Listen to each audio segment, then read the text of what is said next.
रब्बुल इज़्ज़त ने अपने महबूब को फरमाया कि ऐ मेरे महबूब, ला तजिदु कौमन युमिनून बिल्लाहि वल यौमिल आखिर युवादून मन हादल्लाह व रसूलहु वलौ कानू आबाअहुम औ अबनाअहुम औ इख्वानहुम औ अशीरतहुम, कि मेरे महबूब ऐसी कौम तुम कभी नहीं देखोगे जो अल्लाह और उसके रसूल पर ईमान रखती हो और फिर अल्लाह और उसके रसूल की मुखालफत के अंदर आने वाला, चाहे उनका भाई हो, उनका बेटा हो, उनका कोई अजीज रिश्तेदार हो, उनका बाप ही क्यों ना हो,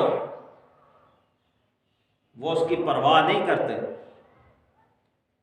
ये अल्लाह रब्बुल इज़्ज़त ने कुरान करीम में अल्लाह ने सहाबा की इस वफादारी को बयान किया और फरमाया कि उलाइका कतबा फी कुलूबिहिमुल ईमान व अय्यदहुम बिरूहिम मिन, कि ये जो लोग हैं ना, ये सहाबा, ये जो मेरे नबी के सहाबा हैं, ये जिन अल्लाह और उसके रसूल के साथ इतने वफादार हैं, फरमाया कि कतबा फी कुलूबिहिमुल ईमान, कि इनके दिलों के अंदर, उसकी मिसाल मौलाना फ़तेह मोहम्मद जलंधरी साहब ने तर्जुमे में मिसाल देते हुए कतबा फी कुलूबिहिमुल ईमान के तशरीह करते हुए तर्जुमे में उन्होंने कहा है कि पत्थर पे लकीर लगा दी।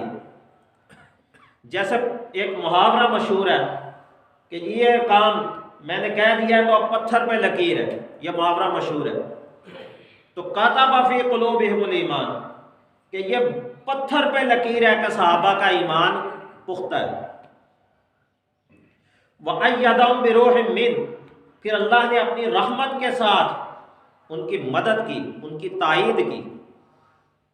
वयुदखिलुहुम जन्नातिन तजरी मिन तहतिहल अनहार खालिदीन फीहा, फिर अल्लाह जन्नत का तज़किरा कि ये लोग जन्नत में जाएंगे और हमेशा उसमें रहेंगे। फिर फरमाया रज़ी अल्लाहु अन्हुम व रज़ू, अल्लाह इनसे राज़ी है और ये अल्लाह से राज़ी है। उलाइका हिज़्बुल्लाह, ये सारे सहाबा इकराम के एजाज़ हैं जो अल्लाह रब्बुल इज़्ज़त ने बराह रास्त कुरान करीम में उनको अता किए। उलाइका हिज़्बुल्लाह, फरमाया ये अल्लाह का लश्कर है, ये हिज़्बुल्लाह है। कैसा शरफ है, कैसी अजमत है कि अल्लाह रब्बुल इज़्ज़त उस जमात को हिज़्बुल्लाह कुरान करीम में उलाइका हिज़्बुल्लाह फरमाया, ये हिज़्बुल्लाह है, ये अल्लाह का लश्कर है। अला इन्ना हिज़्बुल्लाहि हुमुल मुफ़्लिहून, और अल्लाह का जो लश्कर है, जो हिज़्बुल्लाह है, फरमाया ये कामयाब है।